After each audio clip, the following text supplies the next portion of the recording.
O vestido branco escorre pelo meu corpo como um abraço familiar, acolhedor como o toque de alguém que conhece cada curva da minha história. Ao me olhar no espelho, não vejo apenas a mulher de hoje, com os cabelos meticulosamente penteados e a maquiagem discreta que realça sem chamar atenção. Vejo também a menina magricela do barracão, de tranças fininhas e olhos cheios de sonhos maiores que o próprio céu. Quanta água já correu debaixo dessa ponte, quantos caminhos foram percorridos desde então. Mãe se aproxima por trás, segurando entre os dedos uma flor leve como um suspiro. Nossos olhares se encontram no reflexo do espelho, e um sorriso espontâneo nasce em nossos lábios. Nos seus olhos brilha o orgulho, nos meus a gratidão que não cabe em palavras. Minhas menina, murmura ela, prendendo com cuidado a flor nos meus cabelos. Seguro sua mão e por um instante, pressiono-a contra minha face. Sabe, mãe, quanta estrada é preciso andar para entender o que é felicidade? Orekovo Zuyevo, 1973. Tenho 5 anos, e o mundo desaba pela primeira vez. Lembra, Senhor, do teu servo Vasili, entoa o coro de vozes enquanto eu, agarrada à saia da mãe, observo o corpo imóvel sobre a mesa. Aquele não é meu pai. Meu pai de verdade me jogava para o alto até quase tocar o teto, ria alto e cheirava a óleo de máquina e fumo de cigarro. Esse homem de rosto seroso e frio exala apenas o aroma doce e artificial das flores funerárias. Mamãe puxa sua manga quando o papai vai acordar. Ela estremece e a avó com seu chale preto sibilam entre os dentes. Calha a boca, criança. Só anos depois compreenderei o que aconteceu naquele dia. Um acidente na fábrica, um mecanismo que se soltou, uma morte instantânea. Um vazio eterno. Nosso lar é um cômodo de 18 metros quadrados no barracão ao lado da tecelagem. 3 pessoas dividindo o mesmo espaço, eu, mãe e vovó. Depois que papai se foi, nos encolhemos, como se cada uma tentasse ocupar menos lugar naquele cubículo apertado. No canto, a burchuica, um fogão de ferro que vovó acende com parcimônia, murmurando: lenha não é ouro, mas também não cresce em árvore. As janelas estão vedadas com tiras de papel para o inverno. O assoalho rende a cada passo. As paredes, cobertas por papel de parede desbotado com flores azuis quase apagadas, contam histórias de tempos melhores. De manhã, fila para lavar as mãos no corredor. À tarde, disputa pela única boca do fogão na cozinha comunitária. À noite, a caminhada com os baldes até o banheiro no pátio, aquele que no inverno congela até ficar quebradiço como vidro e no verão exala um calor abafado, insuportável. Mãe trabalha na fábrica em 3 turnos. Chega em casa cinzenta de cansaço, as mãos inchadas, a roupa impregnada pelo cheiro de lã e tinta. 165 rublos, anuncia, como se isso fosse suficiente. Mas nunca é. À renda de mãe, somam-se os 52 rublos da pensão de vovó. Mesmo assim, o dinheiro some como fumaça. Gastadeiras, resmunga vovó, observando mãe contar moedas para comprar um pão. No meu tempo a gente sabia economizar. Mas mãe apenas acaricia minha cabeça e responde em voz baixa: Ludmila precisa se alimentar bem. Está crescendo. Vovó apenas bufa e se retira para seu canto, onde, anos depois, descobrirei que esconde suas economias em um esconderijo improvisado. À noite, quando vovó já ronca e mãe ainda não voltou do turno da madrugada, ligo a televisão preto e branca com o volume quase no mínimo. Moscou não acredita em lágrimas, é meu filme predileto.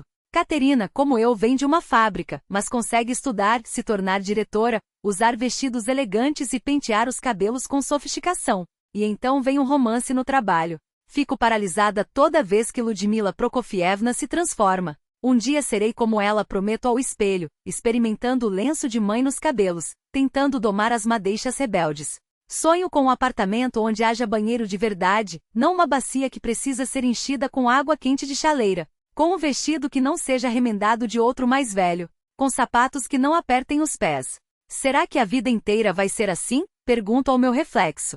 Como a da mãe? Fábrica, casa, fábrica, sem fim. Aos 15 anos, vovó nos deixa. Um grito agudo de mãe me arranca do sono. Mamãe, o que aconteceu? Ela está caída, o rosto contorcido, como se metade dele tivesse derretido. Derrame, dirão os médicos depois. 3 dias entre a lucidez e o delírio, até que o silêncio se instala para sempre. O enterro custa 125 rublos, uma fortuna para nosso orçamento mísero. Mãe empalidece ao pagar os coveiros, e eu fico ao seu lado, segurando seu braço trêmulo. Uma semana depois, reviramos os pertences de vovó, um casaco surrado, vestidos desbotados, sapatos gastos, tudo dobrado com esmero, impregnado pelo cheiro de naftalina. Ludmila, me ajuda a virar este colchão, pede mãe. Ele pesa mais do que deveria, e algo dentro dele faz um barulho estranho. Entre as camadas de algodão, um embrulho envolvido em uma edição antiga do jornal Pravda. Dentro, dinheiro. Muito dinheiro. Meu Deus! Sussurra a mãe contando as notas de 3 rublos e os chervonetes com dedos trêmulos. 850 rublos, o tesouro acumulado em 20 anos de uma vida de privações e economia obstinada. Isso é uma fortuna, diz mãe, e pela primeira vez em meses sorri. Sabe de uma coisa, Ludmila? Vamos comprar um casaco para você. Um de verdade, de inverno. Assim chega meu primeiro casaco novo, azul escuro com gola de imitação de pele de carneiro por 88 rublos. Nele me sinto uma rainha. Depois, um par de sapatos de couro legítimo por 35 rublos, os primeiros que não são de imitação. Mãe traz para casa uma geladeira usada, modelo Saratov por 155. Agora não precisaremos mais guardar comida entre as janelas no inverno, comenta. Um jogo de cama novo 20 rublos me parece um luxo inacreditável. Sobram cerca de 550, que mãe embrulha novamente no jornal e esconde atrás de um pedaço de papel de parede solto. Para os dias difíceis justifica. É na escola que descubro o meu domingo. Enquanto as outras meninas lutam para costurar um botão torto, eu já confecciono um avental tão bem acabado que a professora o ergue acima da cabeça, mostrando para a turma. Você tem mãos de ouro, Krautsova, elogia Maria Ivanovna. E é verdade, transformo os vestidos velhos de mãe em roupas novas para mim, remendo, ajusto, acrescento detalhes. As colegas olham com inveja. A Krautsova sempre tem algo novo, comentam, mesmo sabendo que não temos dinheiro. Os meninos começam a reparar em mim. Vika, da turma ao lado, fica de tocaia depois da aula, oferecendo-se para me acompanhar. Mas estou além desses flertes. Tenho um sonho ardente como uma estrela guia. Ir para Moscou, me tornar alguém, não passar a vida inteira entre o barracão e a fábrica. No último ano, mãe surge com uma proposta. Ludmila, acho que você deveria prestar vestibular para a Escola Técnica de Enfermagem. É uma profissão respeitada que dá dinheiro. Balanço a cabeça. Não é isso que quero, mãe. Vou ser costureira. É minha vocação. Costura não é profissão, é passatempo, suspira ela. Para você pode ser passatempo, mas para mim é um caminho, respondo teimosamente. E me matriculo no PTU 12 no curso de costureira modelista. 2 anos de estudo, uma bolsa de 42 rublos. Para complementar, trabalho como auxiliar em um ateliê local, ganhando mais 15. Ainda por cima, costuro vestidos, saias e blusas para as colegas do curso, 5 ou 10 rublos por peça. No final do mês, junte 30, 40, às vezes até 60 rublos. Para mim, uma fortuna. Guardo cada moeda. Para quê? Nem eu sei ao certo. Talvez pela liberdade. Em julho de 1988, recebo o diploma com honras. A mestre sugere, Krautsova, você deveria tentar o Instituto da Indústria Leve em Moscou. Tem talento, mas para isso precisa de dinheiro, moradia na capital, contatos. Não tenho nada disso. Então vou me empregar na mesma fábrica onde mãe trabalha, a Fábrica Zaiseu, setor de modelagem, brigada de costureiras. 115 rublos para começar, anuncia o chefe de seção. Daqui a 1 ano, se sair bem, subimos para 135, quem sabe 145. E eis-me aqui, de pé diante da máquina, cortando tecido sobre o molde. 120 peças por turno. Essa é a meta. As mãos já doem, mas o sonho ainda arde. As calosidades nas mãos endurecem, as costas doem como se tivessem sido marcadas a fogo. Inspiro pó de tecido, expiro cansaço. Ao lado, Tânia Vorobiova, minha amiga dos tempos do ensino técnico, espalha os moldes sobre a mesa com um gesto mecânico. Imagina só, Ludmila, diz ela, os olhos brilhando com uma esperança que me parece estranha. O brigadier falou, daqui a 5 anos, chegamos aos 160 rublos. E então, como se isso fosse o auge da felicidade, aí a fábrica nos dá um apartamento. Pensa só o nosso próprio cantinho. Nesse momento, algo dentro de mim se rompe. 160 rublos. 5 anos. Depois, um apartamento em um prédio de concreto cinzento, igual a todos os outros. Depois, um marido operário, filhos, netos, aposentadoria, a morte. Não digo mais para mim mesma do que para Tânia. Tem que haver outra vida. Qual outra? Pergunta ela, genuinamente surpresa. Todo mundo vive assim. Olho pela janela. O céu é uma lousa suja sobre telhados ainda mais sujos. Vou encontrar um jeito de sair daqui, murmuro, apertando com força o cabo do cortador de tecido. Vou encontrar. Tenho que encontrar. O apito da fábrica rasga o silêncio da manhã pontualmente às 7h30. Para alguns, é o sinal para acordar. Para mim, já faz 1 hora que estou de pé. Lavar o rosto, engolir um café rápido, correr até a portaria. Às 8h em ponto, estou em meu lugar. O cortador de tecido se acomoda na minha mão como uma extensão do meu próprio corpo. No setor 5, o dia começa com a precisão de um relógio suíço. Antonina Ivanovna, a brigadiera, uma mulher de peitos largos, voz grave e um olhar que faz qualquer um se encolher, passa entre as mesas distribuindo tarefas. Krautsova. Hoje são 120 costas de casaco. O tecido está no 3º depósito. Os moldes com o mestre. Até o almoço quero metade pronta. Assinto em silêncio. Discutir com Antonina Ivanovna não é opção. Ergo as mangas e vou buscar o material. Nosso setor é um universo à parte. Um mundo saturado pelo cheiro de óleo de máquina, poeira de tecido e suor. No verão, o calor é tão sufocante que a cabeça gira. No inverno, o vento gelado que entra pelas frestas congela os dedos. Mas ninguém reclama, trabalho é trabalho. As máquinas tecem um ruído ensurdecedor que no final do turno, ainda zumbia nos ouvidos por 1 hora depois do expediente. As mãos se movem sozinhas, estender o tecido, posicionar o molde, traçar com giz, cortar, repetir e repetir. 120 vezes. À mesa ao lado, Claudia Petrovna, 52 anos, 30 deles nesta fábrica, manuseia as tesouras com a destreza de quem faz isso há décadas. Ludka, o meu ontem bebeu de novo, diz ela, sem parar o ritmo. Trouxe o salário, escondeu 30 rublos. Diz que perdeu no dominó, mas cheira a cachaça a 1 quilômetro de distância.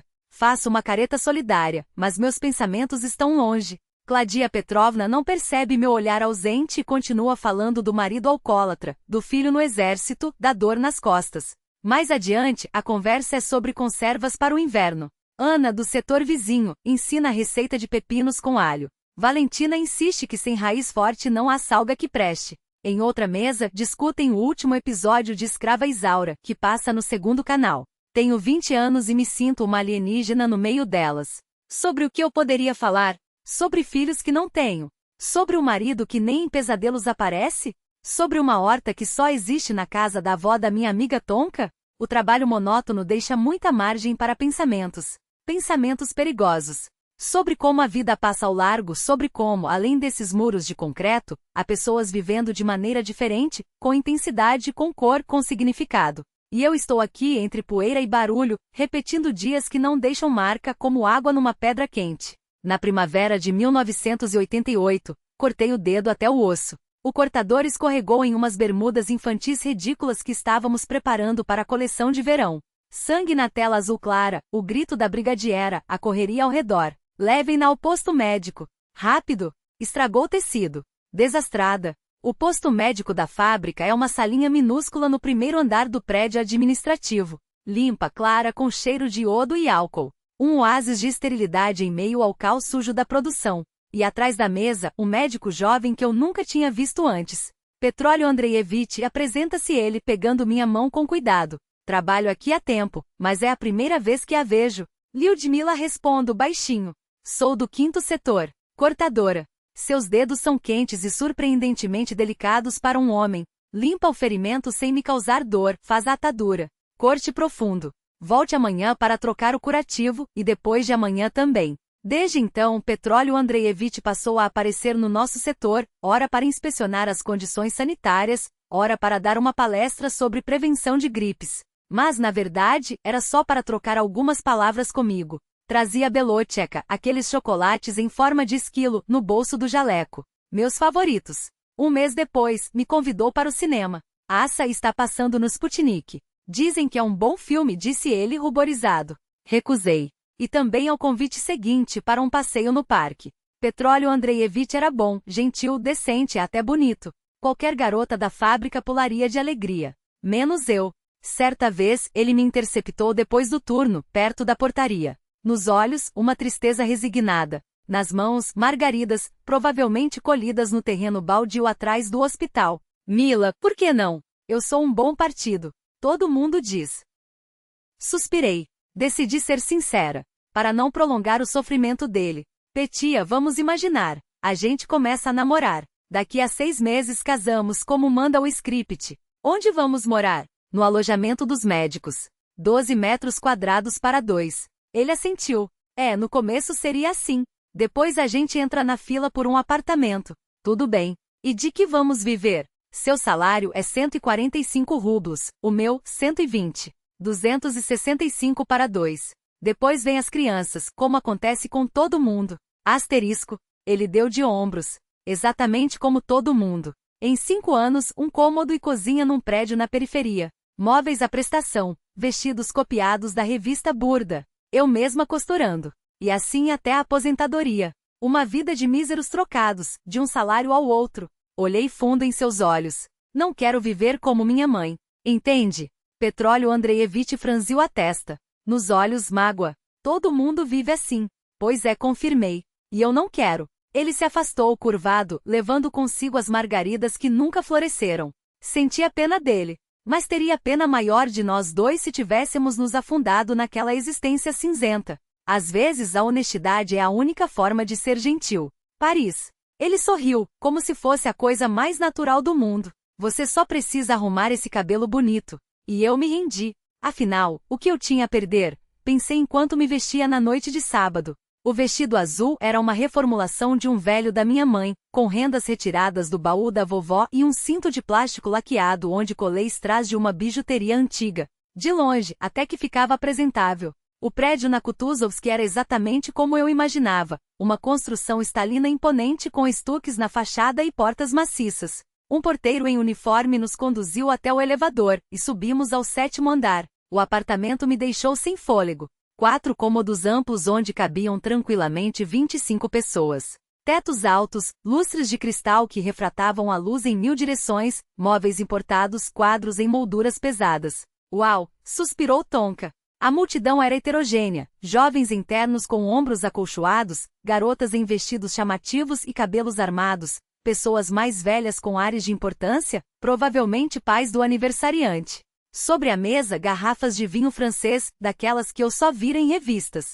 Conhaque, caviar em taças de cristal, presunto que não se encontrava em nenhuma mercearia da nossa cidade. Meu coração acelerou. Olhei ao redor e percebi. Estava vestida pior que todos. O vestido que me parecia tão elegante em Orekovo-Zuyevo ali era apenas uma imitação patética. Os strass se soltavam, a renda amarelada sob as luzes intensas. Tonka mergulhou na multidão, enquanto eu me encostei na parede, sem saber onde me esconder. A música pulsava, as pessoas dançavam, riam, falavam de coisas que eu não entendia. Vouchers, cooperativas, joint ventures. O ar ficou pesado com fumaça de cigarro e perfume. Escapei para a varanda, buscando um pouco de ar fresco. Moscou se estendia aos meus pés, imensa, pontilhada por milhões de luzes. Em algum lugar daquele mar cintilante estava a minha vida. Não a que eu levava, mas a que eu sonhava. Não um barracão, não a fábrica, não dias cinzentos, mas algo vibrante que me fizesse sentir viva. Está entediada? Sobressaltei-me. Ao meu lado, um homem jovem. Cabelos cacheados escuros, postura firme, sorriso cativante. Os olhos me observavam com curiosidade sem insistência. Um pouco, confessei. Entendo. Olha, que tal a gente vazar daqui? Todo mundo já está bêbado, ninguém vai notar. Meu corpo tensuou. Aonde? Pra minha casa. Só tomar um chá. Moro aqui perto, nos Patriarche. Uns 10 minutos de táxi. Vamos? Perigoso, pensei. Um estranho me convidando para um lugar desconhecido. Mas o que eu faria ali sozinha? Tonka já estava enroscada com alguém num canto, nem lembraria da minha existência. Vamos, decidi. Só chá. E eu não sou desse meio não, acrescentei, como se precisasse justificar. Só uma amiga me trouxe. Vi, assentiu ele. Me chamo Dima. E você? Lyudmila. Mas podem me chamar de Mila. Ele me ajudou a vestir o casaco. Despediu-se de 2 conhecidos e me guiou até o elevador. Lá embaixo, chamou um táxi. Um mosquite amarelo com as faixas brancas. Patriarche, disse ao motorista, deslizando uma nota de 3 rublos pela janela com desdém casual. Era a primeira vez que eu andava de táxi. Assentos macios, cheiro de gasolina misturado a um aromatizante de pinho. Pelas janelas, as luzes da Moscou noturna passavam como num filme. Os Patriarche nos recebeu com silêncio e escuridão. Um prédio antigo, pré-revolucionário, com escadaria de mármore e corrimãos de ferro forjado. Apartamento 7, 2º andar. Dima abriu a porta e eu congelei no batente. Era como entrar num museu. Tetos altos com estuques, lustre de cristal com pingentes que tilintavam ao menor movimento, tapetes claramente feitos à mão, quadros em molduras douradas. Uma cômoda com incrustações, uma escrivaninha de madeira nobre com tampo abatível, um sofá de pernas esculpidas. Nossa, escapei. Era do meu avô, deu de ombros Dima. Agora ele está no asilo. Não pense que é coisa de elite, não. Foi ele quem quis. Disse que sozinho ficava entediado. Ele me ajudou a tirar o casaco e me levou até a cozinha espaçosa, com fogão a gás e uma geladeira ZL, daquelas que eu só sonhava em ter. Vou fazer café, anunciou, pegando uma turca e uma lata de metal da prateleira. Pode ser chá, hesitei. Café, insistiu piscando. Desse tipo você com certeza nunca tomou. Tirou uma moedor manual e começou a triturar os grãos. O aroma era intoxicante, terroso, envolvente. Eu me sentei à mesa coberta por uma toalha bordada e o observei preparar a bebida com mãos seguras, como se estivesse realizando um ritual. Fale de você, pediu, colocando uma xícara fumegante à minha frente. Não tem muita coisa para contar, encolhi os ombros. Moro em Orekovo Zuyevo. Trabalho como costureira e modelista numa fábrica têxtil. Costureira? Ele se interessou. Você mesma faz suas roupas? Sim, consigo costurar, fazer moldes. Apontei para o vestido. Esse aqui eu reformei de um velho da minha mãe. Corou. Sei que parece barato. Não, não parece, balançou a cabeça. Parece diferente. Dá pra ver que tem gosto. Só o tecido que não ajuda muito. Não havia ironia em sua voz. Isso me deu coragem. Contei sobre o barracão onde morávamos, sobre minha mãe, sobre a fábrica e sua rotina esmagadora, sobre o desejo de escapar daquele ciclo. Dima ouvia com atenção, sem interromper, fazendo perguntas pontuais. E você? Indaguei finalmente. O que faz? Ele riu. Estudei no Mgimo. Me expulsaram no segundo ano. Diplomacia é um tédio, Mila, você não faz ideia. Agora sou artista livre. Negocio umas coisas. Que tipo de coisas? De tudo um pouco, respondeu, evasivo. Meus pais trabalham em Londres, no escritório comercial. Eu fico por aqui. Me viro. Conversamos até altas horas. Dima falava de países que visitará com a família, França, Itália, Inglaterra e de música. Tinha uma coleção imensa de discos, de livros cujos autores eu nem conhecia.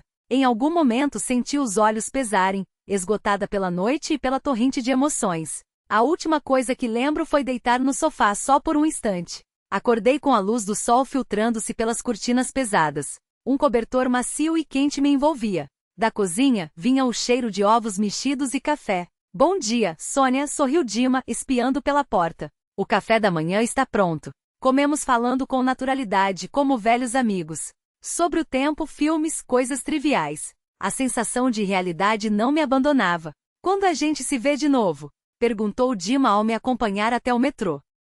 Liga, respondi, sem acreditar que ele o faria. No trem de volta a Orekovo Zuyevo, encostei a testa no vidro e pensei, eis aqui a vida que eu sonhava. Um apartamento bonito, um homem charmoso, conversas até o amanhecer. Será que isso é real? Será que pode ser meu? Ainda não sabia que aquele dia de abril mudaria meu destino para sempre. E que os sonhos têm o hábito de se realizar. Só nem sempre do jeito que imaginamos. 2 dias depois, o interfone da fábrica soou. Krautsova, ao telefone. Gritou a brigadiera Antonina Ivanovna, comprimindo os lábios num gesto de descontentamento. Rápido, 5 minutos, não mais que isso. Meu coração pulou. Já não acreditava que ele ligaria. Achava que aquela noite mágica na Patriarche fora apenas um sonho passageiro, um acaso bonito. Alô? Disse, apertando o aparelho contra a orelha. Mila, é o Dmitri. Sua voz soava firme, confiante. Que tal passarmos o fim de semana em Moscou? Pego você no sábado de manhã. Assim começaram nossos encontros, todos os fins de semana, depois também entre a semana. Dima ligava diariamente, ora para o trabalho, ora para casa. Minha mãe já se acostumara a atender. Um momentinho. Lyudosha. Sua voz, ao me chamar, trazia um misto de preocupação e orgulho. Afinal, era um pretendente moscovita para a filha. Os fins de semana se transformaram em festa. Dima me esperava na estação, e juntos mergulhávamos em uma vida completamente diferente, brilhante, descompromissada, daquelas que eu só imaginava nos sonhos mais ousados. Os restaurantes Praga e Aragvi, lugares onde um mortal comum nem sequer ousaria entrar, abriam suas portas para nós. Os Metade Hotels faziam reverências a Dima, guiando-nos até sua mesa reservada. Na primeira vez que vi o cardápio, quase engasguei. Salada Sotolieni, 3 rublos e 20 kopecks. Bife Stroganoff, 5 rublos e 75 kopecks. Uma porção de sorvete, 1 rublo e 80 copecs. Baixei a voz, contabilizando mentalmente meu salário mensal. Dima, será que não damos só um café? Ele afastou minha hesitação com um gesto. Não seja boba, chamou o garçom e pediu um almoço completo para 2. Quando a conta chegou, 42 rublos, ele jogou uma nota de 50 sobre a mesa com desdém. Troco não precisa. Quase desabei debaixo da mesa. Aqueles 8 rublos de troco dariam para 3 almoços na cantina da fábrica. Depois vieram os presentes. Um frasco de Nina Ricci, perfume francês, pesado e de cristal com um líquido dourado dentro. Consegui por conhecidos, especialmente para você, disse Dima ao entregá-lo. O aroma era intoxicante, doce e envolvente, nada comparado àqueles odolons baratos das lojas de departamento. Uma blusa iugoslava de seda creme com bordados delicados no decote. Nagant tinha uma fila quilométrica, mas eu arranjei, piscou ele. No meu aniversário, em julho, ganhei brincos de ouro com minúsculos rubis. Ouro 585, 2,8 gramas. Tremi só de segurar. Dima, isso é muito caro. Ele apenas respondeu, fica lindo em você. Use sem medo. Me apaixonei de forma avassaladora, sem freios, até sentir o coração disparar e os ouvidos zumbirem. Pensava nele dia e noite. Na fábrica minha mente divagava, em vez de padrões de costura via seu rosto, no lugar do barulho das máquinas, ouvia sua voz. Krautsova, onde você está com a cabeça? Gritava Antonina Ivanovna quando, pela terceira vez, estragava um molde. Perdeu o juízo? Não vai bater a meta. Vou cortar seu bônus. Que bônus? Que meta? Tudo parecia tão pequeno, tão insignificante diante daquilo que vivia. Era como se tivesse caído dentro de um filme, de um conto de fadas, e não quisesse acordar. Em setembro, Dima fez uma proposta da qual era impossível recuar. Estávamos sentados na varanda de seu apartamento, observando o pôr do sol sobre Moscou, quando ele disse, mude-se para cá. Suas palavras foram diretas, quase casuais. Por que perder tempo indo e vindo da fábrica todos os dias? Fique aqui comigo. E o trabalho? Perguntei, já sabendo que aceitaria. Deixe para lá, deu de ombros. Eu ganho bem, você vê. As dúvidas, é claro, existiam. Uma voz racional ecoava, e se ele te abandonar? Como vai sobreviver? Para onde irá? Mas o coração gritava mais alto, quero viver assim, bonito. Mesmo que por pouco tempo, quero provar essa vida que sempre sonhei. Resolvi arriscar. Seja o que Deus quiser. A conversa com minha mãe foi dolorosa. Ela chorou, acariciando meus cabelos como quando eu era criança. Filha, ao menos registrem o casamento, pedia. Para ficar tudo certo como manda a lei. Prometo, mamãe. Depois a gente vê, respondi, sabendo que nem sequer havia tocado no assunto com Dima. Primeiro vamos morar juntos, nos conhecer melhor. E se ele te trair? Seus olhos brilhavam de medo. Se cansar e te pôr para fora? Não vai trair, afirmei com convicção. Ele me ama. No último dia de setembro pedi demissão da fábrica, deixei 250 rublos para minha mãe, quase todas as minhas economias. Fiz uma mala e parti para Moscou, rumo a uma vida nova. A vida nos Patriarches superou até mesmo minhas fantasias. Acordávamos perto do meio-dia. Dima adorava dormir até tarde e para mim, acostumada a levantar às 6 para a fábrica, aquilo era um luxo inacreditável. Tomávamos café da manhã sem pressa, ouvindo música, ora a estridência italiana, ora o chanson francês. Depois ele saía por uns assuntos geralmente entre 2 e 3 da tarde, beijando-me distraído na bochecha. À noite passo no Aragvi por volta das 8. Se quiser, aparece. Eu ficava sozinha naqueles aposentos magníficos, donzela de um castelo moderno. Arrumava a casa, não como fazíamos em casa com pressa e pragmatismo, mas com cuidado. Passava pano na mobília antiga, arranjava flores nos vasos, criava um ambiente acolhedor. Nos momentos livres costurava para mim mesma, agora com tecidos de qualidade, que Dima trazia em embrulhos, junto com violentos, rendas e botões importados. À noite, saíamos para jantar ou recebíamos visitas. A vida fervilhava como um rio de montanha, arrastando-me cada vez mais longe da existência cinzenta que deixará para trás. A princípio, não entendia muito bem os negócios de Dima. Depois comecei a desconfiar. Ele frequentava hotéis como o Intourist, o Metropol e o Nacional, onde se hospedavam estrangeiros. Trocava dólares e marcos por rublos e vice-versa, sempre a uma taxa vantajosa, bem acima da oficial. Comprava cheques de Vneposilde comandados em viagem, moeda que só servia na Berioska, a loja para estrangeiros onde se encontrava de tudo, do queijo Gouda aos eletrodomésticos japoneses. Além disso, conseguia mercadorias em falta: jeans, tênis, cosméticos, gravadores, e as revendia com lucro. Era arriscado, mas os ganhos eram impressionantes, entre 400 e 900 rublos por dia. Em média, faturava cerca de 30 mil por mês, 40 vezes mais do que meu salário na fábrica. Dima, isso é legal? Perguntei certa vez quando ele chegou em casa com uma sacola cheia de caixas de maquiagem japonesa. O que você acha? Sorriu com ironia. Artigo 88 do Código Penal da RSFSR. Especulação. Podem te dar até 8 anos se te pegarem. Engasguei. Então é perigoso. Viver é perigoso, Milaya, filosofou ele. Na semana passada levaram o Lyosha. Vendia jeans perto do Metropol. Mas eu sou cuidadoso. Tenho tudo sob controle. E que graça tem a vida sem risco. Tédio puro. Asterisco.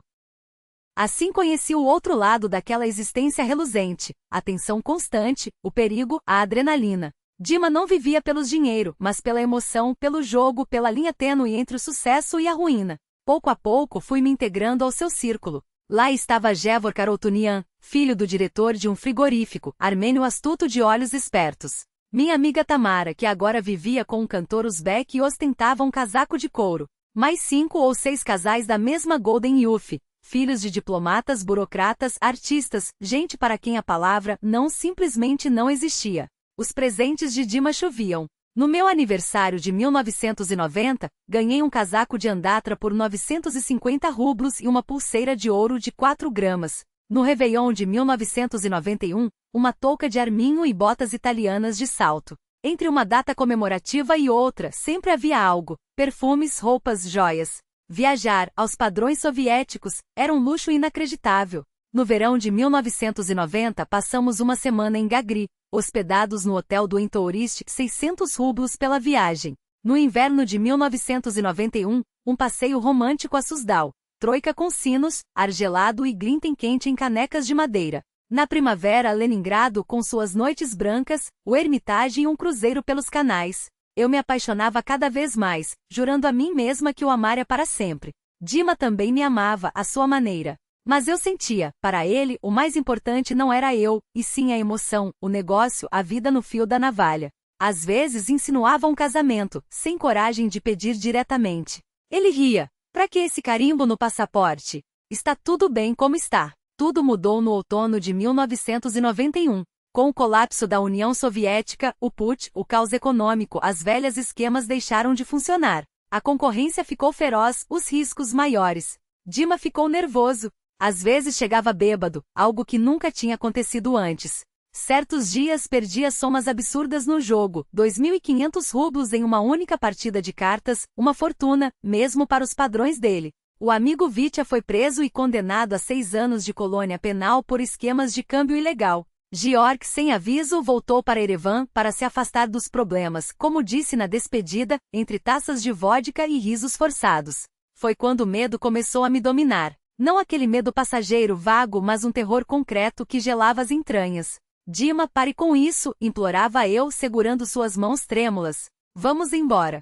Para os países bálticos, para o exterior. Você tem contatos, pode conseguir. Ele me abraçava, o hálito quente de álcool e promessas. Logo 1000. Só mais um pouco. Agora é a hora de fazer dinheiro, antes que essas leis novas apertem de vez. Aguenta só mais um pouco. 18 de dezembro de 1991. Dima saiu por volta das 15 horas, com um beijo distraído na testa e a promessa de voltar para o jantar. Preparei seu prato favorito, pato com maçãs, o cheiro doce e defumado enchendo a cozinha.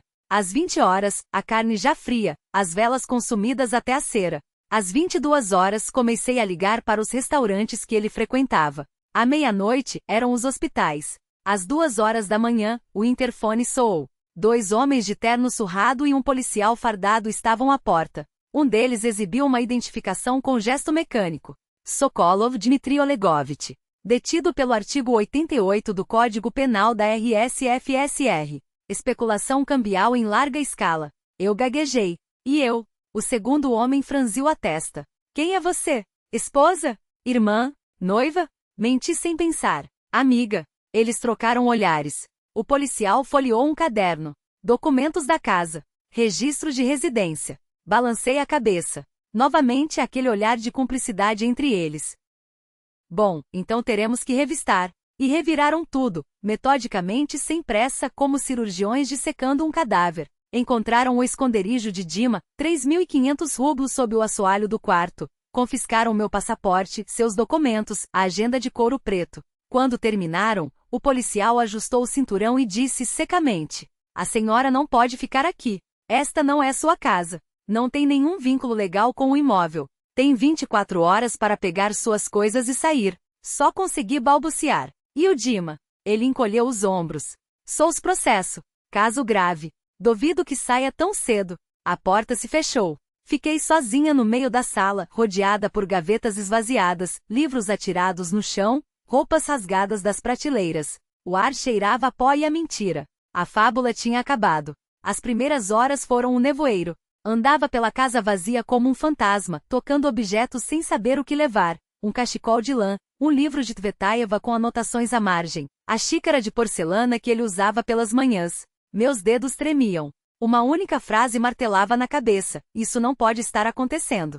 Não com a gente." Consegui descar para Erevan. Quando Georg atendeu, sua voz soou abafada, tensa. "Mila? De onde você está ligando?" "Da casa do Dima." Um silêncio. Depois, um sussurro áspero. "Você está louca? Lá deve ter escuta. Eles monitoram tudo." O medo em seu tom era palpável. "Ouça, não posso ajudar. Aqui, são assuntos de família. E francamente é melhor para você." A ligação caiu. Ele desligou. No dia seguinte fui à casa de Tamara. Ela agora morava em um apartamento na Polianka, decorado como página de revista ocidental, sofá modular, luminárias de cromo, um sistema de som que ocupava uma parede inteira. Encontrei-a deitada no divã, fumando um cigarro longo, a fumaça subindo em espiral perfeita. "Lutik, você não entende?" disse, exalando o ar com desdém. "Saia dessa casa antes que te arrastem junto. Os Sokolov não são brincadeira. O avô dele tem contatos que você nem imagina." Eu insisti. "Mas preciso saber do Dima. Como ele está onde?" Tamara revirou os olhos. "Que diferença faz? Cuide de você. Pega suas coisas e volta para sua mãe. Esqueça essa história." Sua indiferença doía mais que uma bofetada. Durante uma semana batalhei nas delegacias. Sempre a mesma resposta, seca como um tiro. "Processo em andamento. Informações sigilosas. Aguarde o julgamento." Nada mais. Foi na agenda de Dima que encontrei, rabiscado à pressa, o endereço dos pais. Um prédio stalinista perto do metrô Aerort com porta maciça e martelo de bronze. A mulher que atendeu tinha cerca de 50 anos, cabelos platinados impecavelmente presos, um ensemble de seda cinza. Olga Nikolaevna. Sua mãe. Os olhos me escanearam como um raio-x, calculando o valor de cada detalhe, o casaco surrado, as unhas roídas, a bolsa de mercado que eu apertava contra o peito. "Quem é você?" perguntou, embora soubesse a resposta. "Ludmila. Morava com o Dima na Patriarche." Seu rosto se contraiu, não de pena, mas de irritação. "E o que quer? Saberia como está? Precisa de um advogado? Posso ajudar com..." Ela riu, um som curto e metálico. "Você acha que tem algum direito de se meter nisso?" As palavras cortavam. Para ele você foi um passatempo. Sempre gostou dessas histórias, provincianas. Engoli em seco. "Eu o amo. Amo, amo", repetiu, imitando meu tom. "E daí? Não atrapalhe. Nós temos nossa vida. Você a sua. Elas não se cruzam, acredite." Tentei novamente. "Mas eu poderia." "Você não poderia nada", cortou. "Vá para casa, menina. E esqueça este endereço." A porta se fechou com um estalo. 3 dias depois, enquanto empacotava minhas coisas, a campainha tocou. Na porta, um homem corpulento em terno italiano, e ao seu lado, o mesmo policial do dia do reviramento. O homem estendeu um cartão. "Dmitry Olegovich Kotov, advogado da família Sokolov." Sua voz era untuosa, profissional. "Vim informar que sua permanência aqui é ilegal. O proprietário, Sokolov Nikolai Petrovich, avô de Dmitry Olegovich, exige que o imóvel seja desocupado em 24 horas. Minha voz falhou. "Mas já estou indo embora." "Ótimo", assentiu. "No entanto, caso não cumpra, seremos obrigados a entrar com uma ação por ocupação indevida." "É crime, sabe?" O policial confirmou com um aceno sombrio. Quando saíram, desmoronei no chão, entre pilhas de roupas e papéis espalhados. Tudo desabava. Naquela mesma noite fechei uma mala e uma bolsa com o essencial. Roupas que eu mesma costurara, alguns livros, a aliança de prata que minha avó me dera. Deixei para trás os presentes de Dima, os perfumes franceses, o casaco de pele, os brincos de ouro. Levei apenas o que era meu antes dele. No bolso, 180 rublos amassados. O trem para Orekovo-Zuevo partiu às 5 horas. Encostei a testa no vidro frio, observando as luzes de Moscou se apagarem na distância, como brasas de um incêndio que finalmente se extingue. O sonho tinha terminado. Era a hora de acordar. Minha mãe abriu a porta sem perguntar quem era, como se soubesse que eu voltaria. Ao me ver, o rosto inchado, os olhos vermelhos, a mala surrada, apenas me abraçou. Não fez perguntas. Não deu sermões. Só sussurrou. Vai passar, filha. A gente aguenta. Naquelas palavras simples havia mais carinho do que em todos os jantares caros, em todas as noites de champanhe e risadas falsas. Caí na minha cama de solteira, a mesma de sempre, e chorei como não chorava desde criança. Um pranto longo, gutural, que arrancava algo de dentro. A vida acabou, pensei. Naquele momento, era isso que sentia. Janeiro e fevereiro de 1992 se apagaram da minha memória. 3 semanas deitada, virada para a parede. Sem comer, sem falar. Minha mãe chegava do trabalho, sentava-se na beirada do colchão e ficava ali, em silêncio, como uma sentinela. Às vezes passava a mão nos meus cabelos emaranhados. Não pedia explicações. Não exigia que eu me levantasse. Apenas esperava. Porque ela sabia, algumas feridas só saravam quando sangravam até o fim. Às vezes, seus dedos tremiam ao passar pela minha cabeça, como se temessem que eu fosse quebrar. Chorava baixo, pensando que eu não ouvia. Trazia comida que esfriava intocada na mesa de cabeceira. Trocava os lençóis quando eu desmaiava de fraqueza, o corpo já mais leve que a alma. Tudo vai passar, minha menina sussurrava, mas eu sabia, nada passaria. A vida havia perdido o sentido. Uma única pergunta martelava na minha cabeça. Para que viver? Todos os sonhos, todas as esperanças, tudo havia se estilhaçado em 1000 pedaços. No início de fevereiro, quando a neve caía em paredes brancas fora da janela, isolando nosso barracão do resto do mundo, minha mãe voltou do trabalho com os olhos brilhantes. Luda, hoje foi o julgamento.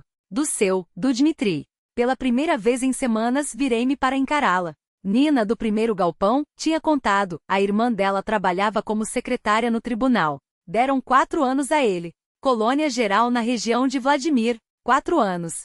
Soava como uma eternidade.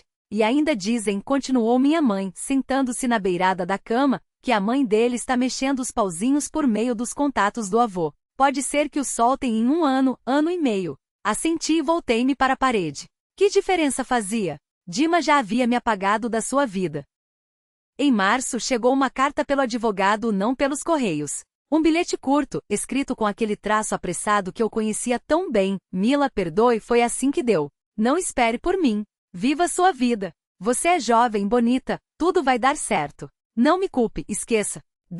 7 frases. 13 palavras.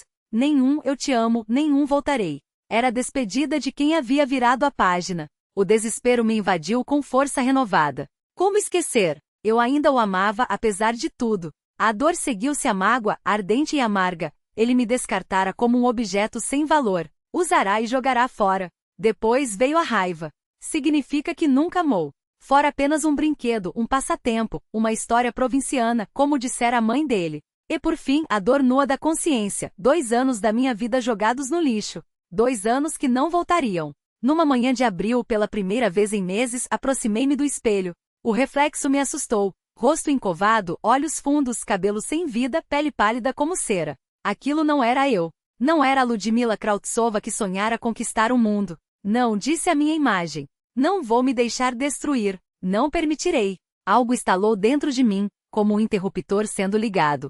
Uma mistura de determinação, fúria e o desejo de provar a mim mesma, a ele, ao mundo, que eu merecia mais. Naquele dia, levantei-me, lavei a cabeça, vesti roupas limpas. Quando minha mãe voltou do trabalho, parou na porta, incrédula. Mãe, vou procurar emprego, anunciei. Era preciso seguir em frente. Mas encontrar trabalho revelou-se uma missão impossível. Na fábrica onde eu trabalhava, os cortes de pessoal eram massivos. Não havia vagas nem perspectiva. Moscou, outrora tão acolhedora, agora era uma fortaleza intransponível. Ninguém contratava costureiras, a produção encolhia, os galpões fechavam, demissões em série. O desânimo espreitava, mas eu não deixei que me dominasse. O salário de minha mãe, as economias da avó, cerca de 320 rublos escondidos atrás de um papel de parede descascado, derretiam a cada dia. Era preciso inventar algo. No início de maio fiz uma última tentativa. Fui a Moscou bater nas portas de pequenos ateliês que brotavam em cada esquina. E foi então que o destino, por que não chamar assim, cruzou meu caminho. Na rua Arbat, esbarrei em Gevork. Ele saía de um daqueles cafés modernos, com ar satisfeito e o anel de ouro no mindinho, como sempre. Mila parou como se não acreditasse nos próprios olhos. Como está? Normal, respondi seca. E você? Acabei uns negócios em Erevan. Ele baixou os olhos, constrangido. Desculpe, Mila. Naquela época eu também tive medo. Você entende, os tempos eram assim. Cada um por si. Assenti. Em parte, ele tinha razão. E o Dima? Perguntei, forçando a voz a soar indiferente. Mais ou menos. A mãe dele arranjou tudo, visitas, condições. Dizem que podem soltar ele em um ano, ano e meio. Meu coração traiu um sobressalto. E você? Ele perguntou, sentando-se ao meu lado no banco. Still wait for him? Encolhi os ombros. Não espere, Mila, disse ele, surpreendentemente sério. Arrume um trabalho decente. Comece a viver. Você é linda, vai dar certo. As palavras doíram, mas eram verdadeiras. E estranhamente aliviaram um peso que eu nem sabia que carregava. Obrigada, Goss. Sorri pela primeira vez em meses. Você tem razão. Naquele dia, no vagão lotado da Eletricha a caminho de casa, tomei uma decisão. Não vou esperar. Vou recomeçar. Do zero. A dor não havia sumido, apenas se aninhara em algum canto profundo. Mas a determinação era mais forte que o medo, que a dúvida, que tudo. Respirei fundo pela primeira vez em muito tempo. Soltei Dima. Soltei o passado. À frente, havia apenas o desconhecido, mas isso já não me apavorava. Afinal, eu tinha apenas 24 anos. A vida inteira pela frente. O sol de julho banhava o Parque Gorky com uma luz dourada. Caminhava sem rumo pelas alamedas, observando os moscovitas despreocupados. As economias de minha mãe estavam quase no fim, e eu ainda não havia encontrado trabalho. Mais uma vez em Moscou, a cidade que já fora mágica e agora me parecia fria e estranha. Sentei-me num banco à beira do lago, acompanhando os patos que deslizavam entre as nuvens refletidas na água. Não notei quando um homem alto, de terno claro, parou ao meu lado. Desculpe incomodá-la, disse ele, com uma voz grave e levemente rouca. Posso sentar? Afastei-me um pouco, sem tirar os olhos da água. Não estava com vontade de conversar. Demasiadas ideias giravam na minha cabeça. Peço desculpas pela ousadia, continuou o desconhecido, mas não podia passar sem dizer. Você tem um dom raro, uma graça natural e um rosto extremamente fotogênico. Virei-me para ele pela primeira vez, examinando-o com atenção. 40 anos, alto, esbelto, com fios prateados nos templos e olhos cinzentos e atentos. Vestia-se com elegância discreta. O terno era de boa qualidade, provavelmente importado, mas sem ostentação. Quem é o senhor? Perguntei, desconfiada, pronta para levantar-me. Roshin Alexei Danilovich. Estendeu a mão. Sou modelista e diretor de criação de uma casa de moda na rua Kuznetsky Most. Apertei sua mão hesitante. Estou desenvolvendo a coleção de outono e precisamos urgentemente de uma manequim com o seu biótipo. Alta, esguia com traços harmoniosos.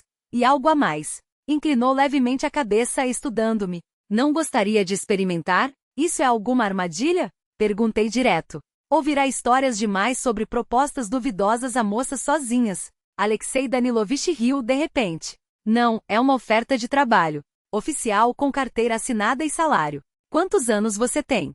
24. Perfeito. A idade ideal. Mas eu não tenho formação. Formação não é o essencial, interrompeu. O essencial é a aparência, a postura. E a sua? Fez uma pausa. Você tem um jeito único de andar. Observei você vindo pela Alameda. Fiquei calada, sem saber o que responder. Os pensamentos se embaralhavam. E o que eu teria que fazer? Perguntei por fim.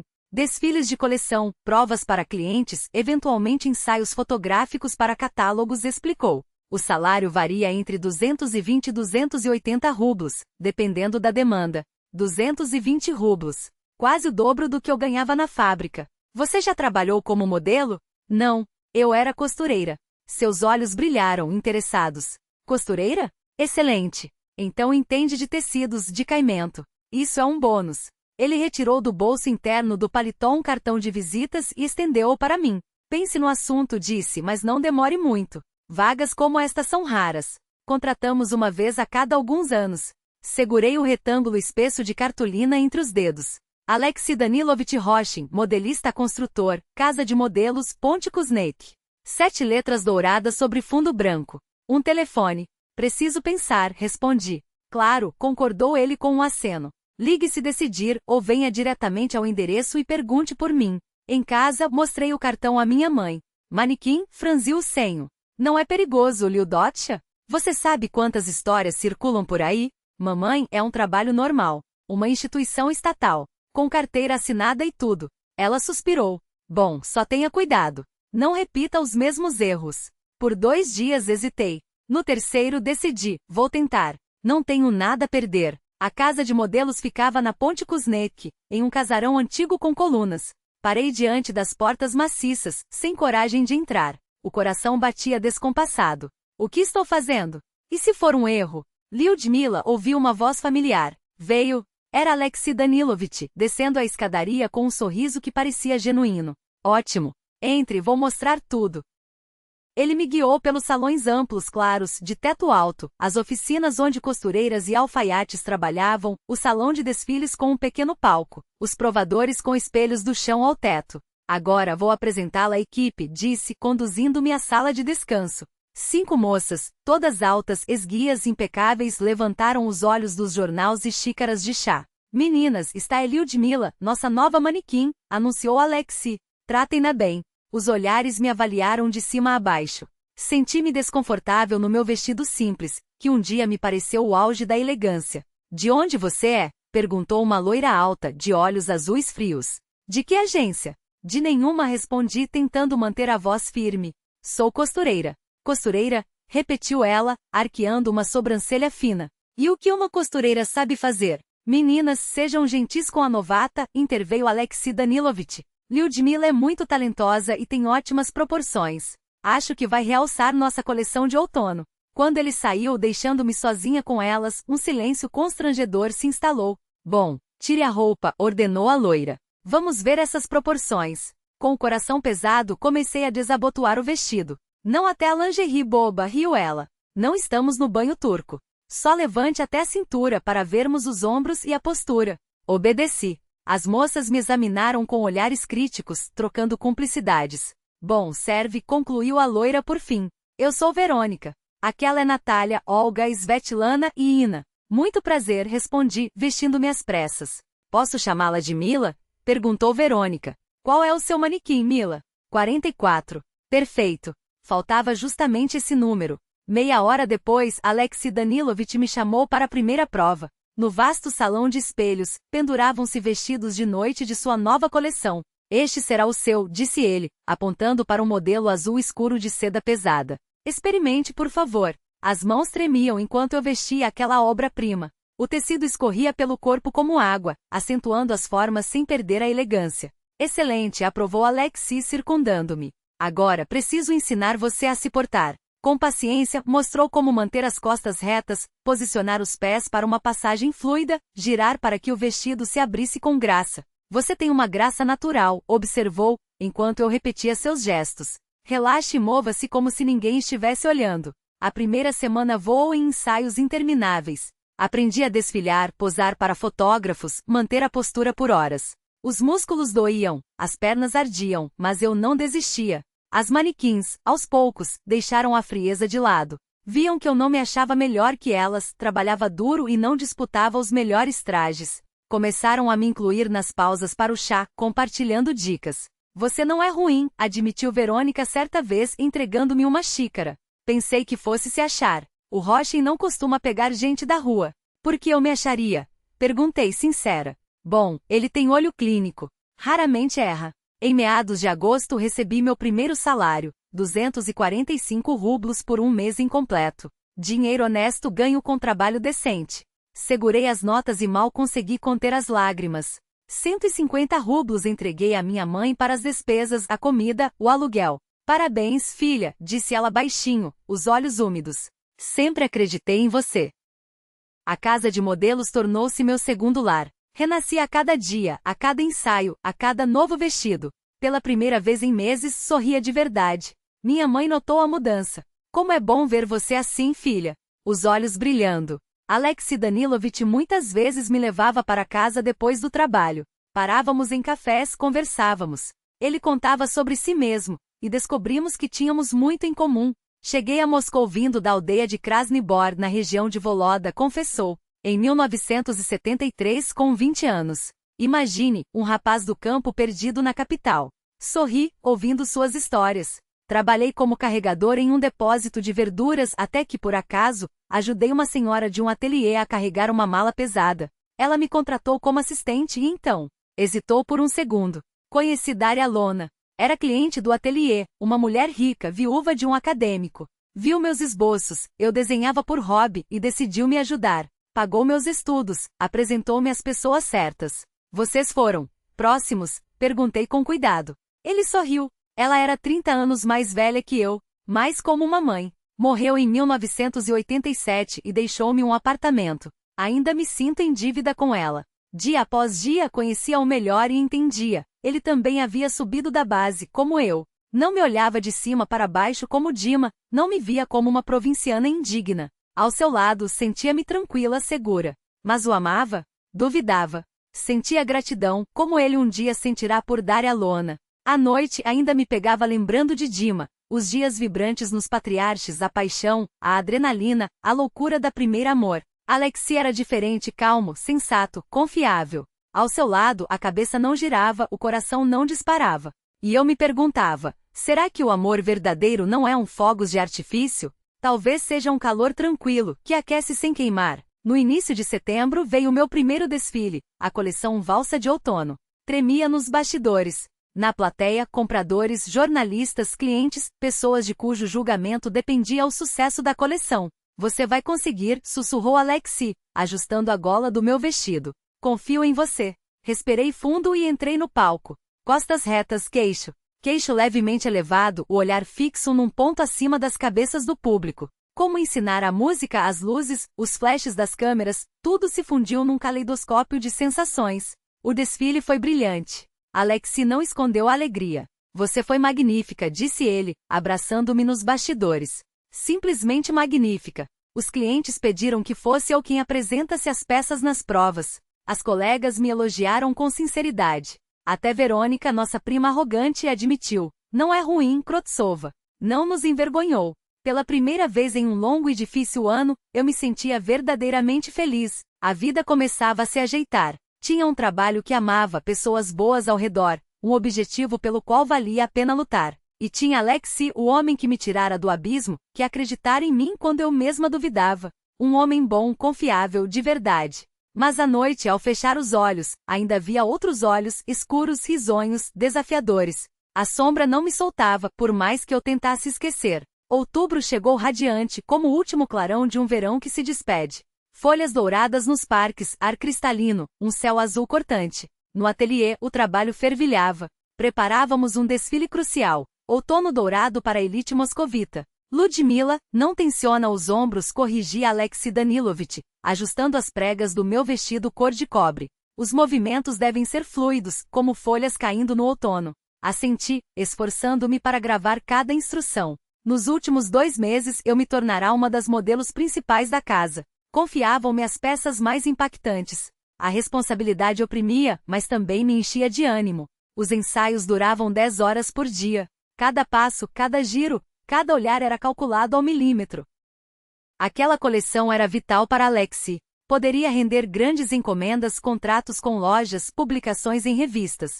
O dia do desfile chegou em meados de outubro. Eu estava nos bastidores enquanto a maquiadora dava os últimos retoques no meu rosto. O coração batia acelerado como antes de cada entrada, mas agora eu já sabia que era normal. A adrenalina só ajudava a me concentrar. Mila, sua vez é daqui a 7 minutos, sussurrou uma assistente. O salão estava lotado, umas 100 pessoas no mínimo. Espiei pela fresta entre as cortinas. Realmente não havia um lugar vago. Jornalistas de moda, compradores, representantes de redes de lojas. Na primeira fileira, alguns artistas famosos e diretores de boutiques. Na segunda, críticos e fotógrafos. E na terceira, o mundo parou. Meu coração pulou uma batida, depois disparou como louco. Na terceira fileira, à esquerda do corredor, estava Dmitri. Ao seu lado, a mãe, Olga Nikolaevna, em um taier severo e um colar de pérolas. Dima, ali, no ateliê, a poucos metros de mim. Ele estava mais magro do que eu lembrava, o rosto afiado, olheiras fundas, mas vestido com impecável elegância, terno escuro, camisa clara. Não pode ser, pensei. Recuei da fresta pressionando as mãos contra o peito, tentando acalmar a tempestade no coração. Um zumbido nos ouvidos, os pensamentos se embaralhando. Como? Por quê? Será que foi Uda? Como ele soube do desfile? Por que veio? Mila, o que há com você? A voz preocupada de Alexei cortou meus pensamentos. Você está pálida como um lençol. Não é nada, forcei um sorriso. Só estou nervosa. É normal. Ele apertou minha mão com encorajamento. Você vai conseguir. Você é a melhor. Minha entrada no palco lembro como um borrão. Saí como um autômato, seguindo a coreografia decorada. Tentei não olhar para a plateia, fixando o olhar acima das cabeças, mas sentia o dele como um toque físico queimando minha pele. O desfile se arrastou numa eternidade. Quando finalmente os aplausos explodiram, me apressei a trocar de roupa, ansiando escapar despercebida pela saída de serviço. Não deu tempo. Ele me esperava do lado de fora, encostado na parede, as mãos nos bolsos. O mesmo e ainda assim diferente. Mais velho, com rugas novas nos cantos dos olhos. Mila, disse baixinho. Podemos conversar? Estremeci ao ouvir sua voz. Quantas vezes a ouvirá em sonhos? Quantas vezes imaginei esse reencontro? E agora que ele estava ali eu não estava preparada. Sobre o quê? Perguntei, o mais friamente que consegui. Desculpe por tudo, olhou-me nos olhos. Eu estava errado. É tarde para pedidos de desculpas, cortei, lutando para que a voz não tremesse. Você saiu há 10 meses. Sua mãe deve ter se mexido, seu avô ajudou. Fico feliz por você, Dima. Mas já é passado. Mudei muito lá dentro, deu um passo à frente. Entendi como fui injusto. Quero começar tudo de novo. Você teve 6 meses para refletir, olhei além dele. Escreveu, esqueça. Eu tentei. Pensei que seria melhor para você, amargura em sua voz. Não queria que esperasse sem saber por quanto tempo. Você me expulsou da sua vida, finalmente o encarei. Riscou-me como um objeto sem utilidade. Não expulsei, balançou a cabeça. Quis protegê-la. Não queria que sofresse por minha causa. Você decidiu por mim, sem me perguntar o que eu queria. Ele segurou minha mão. Seus dedos quentes, aquele toque familiar. Meu coração, traidor, apertou-se. Me dê uma chance, por favor. Eu mudei. Arranquei a mão. Preciso pensar. Nesse momento ouvimos passos atrás de nós. Alexei se aproximou, olhando alternadamente para mim e para Dima. Mila, está tudo bem? Sim, sorri nervosamente. Alexei, este é um velho conhecido. Dmitri. Alexei assentiu, compreensivo. Entendo. Vou esperar no carro quando terminarem. Ele se afastou, deixando-nos sozinhos. Dima o acompanhou com um olhar sombrio. Quem é ele? E me pareceu ouvir um tom de ciúme em sua voz. O homem que me deu um trabalho, que me ajudou quando tudo desabou. Você está com ele? Perguntou direto. Isso não é da sua conta. Dima suspirou, passando a mão pelos cabelos, um gesto que eu já amara tanto. Mila, viajo depois de amanhã para Londres para ficar com meu pai. Venha comigo. Fiquei paralisada, incrédula. Meu pai arrumou os documentos para você. Saio daqui a uma semana. Vamos juntos? Falava rápido, os olhos febris. Uma nova vida, Mila. Tudo que você sonhou. Londres. Imagina só. Olhei para ele, sem palavras. Londres. Uma nova vida. Tudo o que sonhei. Mas minha resposta saiu mecânica. Preciso pensar. Sério? Sua voz quebrou. Pensar sério? Claro. Tirou do bolso um papel com um número de telefone. Ligue até amanhã à noite. Estarei esperando. Cheguei em casa tarde. Minha mãe já dormia, mas acordou ao me ouvir andar pelo quarto. Lilda? Chamou. O que aconteceu? Durma, mamãe, sussurrei. Está tudo bem. Mas eu não conseguia dormir. Fiquei deitada, olhando para o teto, pesando prós e contras como em uma balança. A favor de Dima havia muito. O primeiro amor, uma paixão que nunca sentirá por ninguém mais. Londres, a vida nova que eu tanto desejara. Beleza, luxo, viagens, tudo o que parecia inatingível. E os sentimentos, sim, ainda estavam vivos, por mais que eu negasse. Contra, porém, pesava a traição. Ele já me abandonara uma vez. O que o impedia de fazer novamente? Um egoísta que sempre pensara apenas em si mesmo, nunca me considerará de verdade. Com ele não havia segurança. Hoje Londres, amanhã. A prisão provara que seus caminhos eram perigosos. E Alexei? Um homem estável, tranquilo, sempre presente nas horas difíceis. Tratava-me com respeito, via em mim uma pessoa, não apenas um rosto bonito. Devolver a minha autoestima me dera um propósito. Dima me oferecia o sonho. Alexi, a realidade. Entre os dois eu me sentia dividida, e pela primeira vez, o futuro parecia mais incerto do que nunca. Sair do fundo do poço não era pouco. Mas com Alexi faltava aquele brilho, aquela chama que Dima acendia em mim. O que pesava mais, a paixão ou a segurança? Uma vida intensa, mas imprevisível ou uma felicidade tranquila? Repetir o passado ou construir o futuro? Aquela noite não fechei os olhos. Minha mãe, ao ver minhas olheiras pela manhã, aproximou-se com cuidado. O que aconteceu, filha? E então, entre lágrimas e pausas, contei tudo. O reencontro com Dima, sua proposta de fuga para Londres, o turbilhão de dúvidas que me dilacerava. E o que você sente? Perguntou ela quando terminei. Não sei, mamãe, balancei a cabeça. A razão dizia uma coisa, o coração outra. Tudo dentro de mim se partia. Ela ficou em silêncio por longo tempo, abraçando a xícara de chá como se buscasse calor nas próprias mãos. Depois, com voz baixa, disse: Mila, não vou te dar conselhos. É a sua vida. Mas deixe-me dizer uma coisa, a felicidade não está onde tudo reluz, está onde a alma descansa, onde não se teme acordar de manhã nem adormecer à noite. Mas eu sempre sonhei com uma vida brilhante, protestei. Você sabe disso, mamãe? Ela sorriu suave, e teve. E então? Calou-me a pergunta. Lembrei-me dos dias nos Patriarchs que, sim, eram gloriosos, luxuosos, mas tranquilos, felizes. De repente, com uma clareza cortante, entendi, por trás de todo aquele esplendor, escondia-se uma ansiedade constante. O medo de perder tudo, o medo de que Dima deixasse de me amar, o medo de voltar à vida de antes. Eu não vivia a felicidade, vivia o medo, confundindo-o com ela.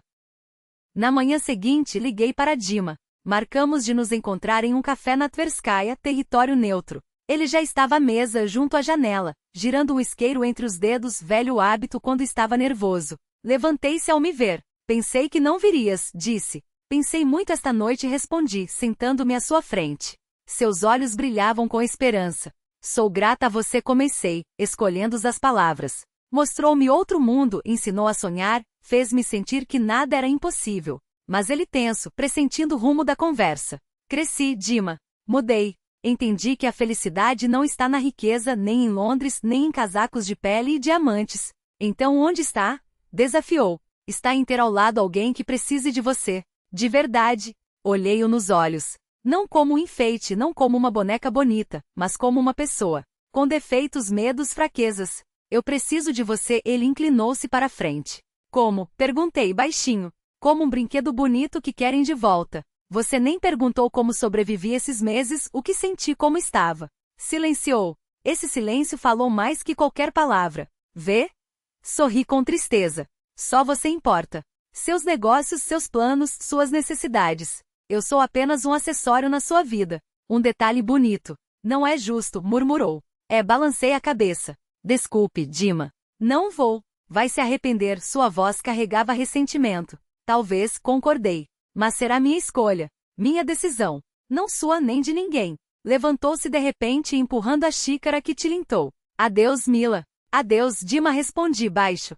Seja feliz. Saiu sem olhar para trás. Fiquei observando até sua silhueta se perder na multidão. Lágrimas escorriam, mas era estranho. No peito, uma leveza. Como se um fardo pesado, carregado por meses, finalmente tivesse caído. O entardecer de novembro estava surpreendentemente ameno para aquela época do ano. Alexi me levou à plataforma de observação das colinas dos Pardais. Moscou estendia-se aos nossos pés, cintilando com milhões de luzes, misteriosa e bela. Ficamos em silêncio junto ao parapeito, olhando a cidade. O vento agitava meus cabelos, mas não sentia frio. Alexi colocou seu paletó sobre meus ombros. Mila, sei que passou por um momento difícil, disse inesperadamente. Passou, confirmei. Aquele homem junto à porta de serviço, era do passado.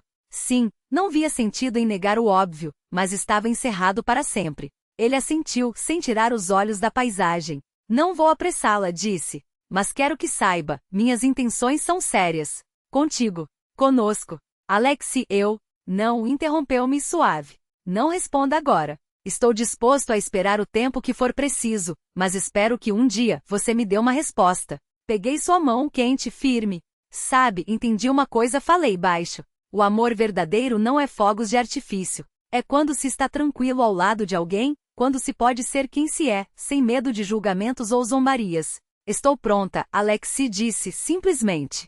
Se ainda quiser. Ele virou-se para mim, e em seus olhos vi tudo o que precisava saber. Abraçou-me com cuidado, como se temesse me assustar. Ergui o rosto, e nossos lábios se encontraram no primeiro beijo, incrivelmente terno. Sobre Moscou, as estrelas começavam a acender. À frente, uma nova vida. Não de contos de fada nem de cinema. Uma vida comum com trabalho, rotina, preocupações. Mas minha. Escolhida pelo coração, não imposta por sonhos alheios. Já faz 2 anos que sou casada com Alexei. Olho pela janela de nosso apartamento, não luxuoso como o dos Patriarski, mas aconchegante e banhado de luz. As cortinas que eu mesma costurei balançam com a brisa leve. No parapeito violetas, presente de minha mãe quando nos mudamos. Relembro o caminho percorrido, o barracão em Orekovo-Zuyevo, onde sonhava com algo melhor. 2 anos com Dima, intensos como fogos de artifício e tão efêmeros quanto o desmoronamento de tudo após sua prisão, o retorno para casa com uma mala e o vazio na alma, a depressão quando não queria mais viver, o encontro com Alexei, que me deu uma segunda chance. E finalmente a decisão mais importante da minha vida, quando recusei Londres e a vida de faz de conta em troca de uma felicidade quieta, porém autêntica. Passos suaves atrás de mim. Alexei aproxima-se, abraça-me pelos ombros. Em que está pensando, Lyudosha? Em nós. Na vida. Em como tudo mudou. Aproximo-me dele, sentindo o calor de seu corpo através da camisa fina. Ele não me deu riqueza nem brilho vazio, mas algo muito mais valioso, a certeza do amanhã, o respeito por mim mesma, a chance de fazer o que amo. Na casa de modelos deixei de ser apenas manequim para me tornar assistente de designer. Alexei notou meu talento para os esboços e acreditou em mim quando eu mesma duvidava. Hoje parte das peças de nossas coleções são criações minhas. E ontem soube que estou grávida. Ainda não contei a ele, quero preparar um jantar especial, criar o clima certo. Sei que ficará feliz. Há tempo falamos sobre filhos. Às vezes penso em Dima. Chegam notícias de que em Londres as coisas vão bem para ele. Encontrou algum esquema de importação de produtos russos, abriu uma loja. Dizem que casou-se com uma inglesa de família abastada. Fico feliz por ele. Sem rancor, sem saudade.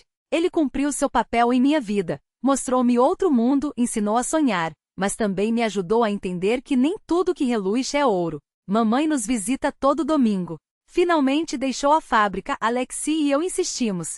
Agora ajuda no ateliê da casa de modelos, ensinando as jovens costureiras. As rugas ao redor de seus olhos suavizaram-se. Seus olhares, antes opacos, ganharam brilho. Na caixa de joias sobre a comoda, guarda-se uma pulseira de ouro, o único vestígio da vida passada. Não a uso, mas também não a joguei fora. É uma lembrança de que às vezes os caminhos mais brilhantes não são os que levam à verdadeira felicidade. E que no fim a paz vale mais que todos os diamantes do mundo. Não a aguardo por Dima, mas por aquela menina ingênua que um dia fui, a que acreditava que a felicidade se media pelo número de zeros em uma etiqueta de presente. O verdadeiro contentamento, porém, revelou-se em coisas bem distintas, na liberdade de ser quem sou, sem máscaras nem representações. No trabalho que enche os dias de propósito e realização.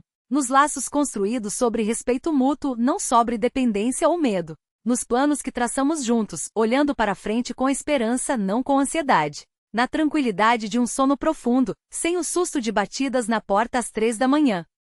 Alexei coloca 2 xícaras de chá sobre a mesa. Ludmila Vassilievna, que tal discutirmos a nova coleção? É nosso ritual. Nos fins de semana entre goles quentes, esboçamos criações. Pego o álbum de croquis, os lápis já deslizam sobre o papel. Na mente as ideias tomam forma. Vestidos para gestantes, elegantes porém confortáveis. Talvez esta seja minha primeira linha autoral.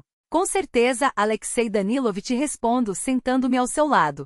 Trabalhamos ombro a ombro. Marido e mulher, sócios, companheiros de ideal, amigos. Em breve, pais. Ergemos nossa vida tijolo por tijolo, dia após dia, sem discursos grandiosos ou dramatismos, mas com afeto e cuidado recíproco. Penso no que diria aquela garota do barracão que sonhava com uma vida bonita. Diria que os sonhos se realizam, sim, mas não da forma que ela imaginava. Que a beleza verdadeira não está no brilho do ouro, e sim na autenticidade dos vínculos. Que a liberdade não se encontra na opulência vazia, mas na coragem de escolher o próprio caminho e encarar o amanhã sem medo. A felicidade não chegou quando conquistei algo, mas quando compreendi o que realmente importava. Não quando vivi como em um filme, mas quando ousei viver minha própria história com suas imperfeições e verdades. Se hoje alguém me perguntasse se lamento minhas escolhas, responderia sem hesitar, nem um pouco. Porque foram minhas escolhas livres, conscientes e, no fim, revelaram-se certas. Aprendi a lição mais valiosa. Os sonhos devem se realizar, mas às vezes, é preciso sabedoria para transformar os próprios sonhos. Afinal, a vida não se trata de acumular momentos espetaculares, mas de tecer, com paciência, uma existência que nos pertença de verdade. Uma existência onde o amor não grita, mas sustenta, onde a paz não é a ausência de estormos, mas a certeza de que juntos, podemos navegar qualquer mar.